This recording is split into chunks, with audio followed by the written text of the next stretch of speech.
I set out on my hike at dawn, driving for hours along a desolate road. When I turned off the main highway and onto a narrow side path, the sense of isolation hit me with full force.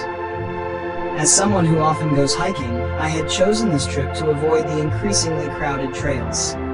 Instead, I searched for a remote route, one barely mentioned on the national park's website, described only in passing. My destination was a barren wilderness, hundreds of miles of nothing but raw nature. I wanted to camp overnight, lying beneath a star-filled sky on a moonless night. When I finally arrived, the parking area was nothing more than a patch of dirt by the roadside with a small sign. Aside from my own vehicle, there was only one other car, an old dust-covered relic with all four tires deflated, clearly abandoned long ago. I made a mental note to report it to the park rangers on my way back. Shouldering my backpack, hat, and a small pistol for protection, I began the trek.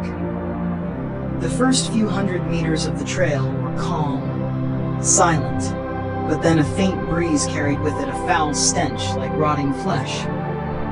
I shivered, but pressed on, covering miles until I found a clearing marked by the remnants of an old fire pit. That was where I decided to set up camp. As night fell, I gathered a pile of firewood and lit it as the cold crept in. The flames roared, pushing back the darkness. I sat eating a few rations, drinking water, and staring at the brilliant stars above, savoring the rare sense of peace. But the peace didn't last. A sudden wind rose, whistling through rocks and brush. It carried with it a nauseating stench, the overpowering smell of decaying flesh baking under the sun. I gagged, trying to steady my breathing.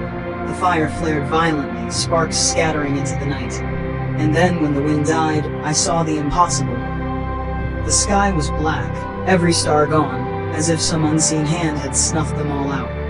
The world sank into a heavy, suffocating darkness. I quickly pulled out my phone, but its flashlight flickered once and died. The tiny keychain torch failed the same way. Every source of light, save the fire, was smothered. I shivered, the night pressing down on me like a living thing. Then came a sound, a wet, hacking cough, like something lodged deep in the throat. My heart froze. From just beyond the edge of the firelight, two pale yellow orbs appeared. Eyes. They were too high to belong to a coyote or a mountain lion, and they were level with a man's head. I leapt to my feet and shouted, trying to scare it off. But the figure didn't move.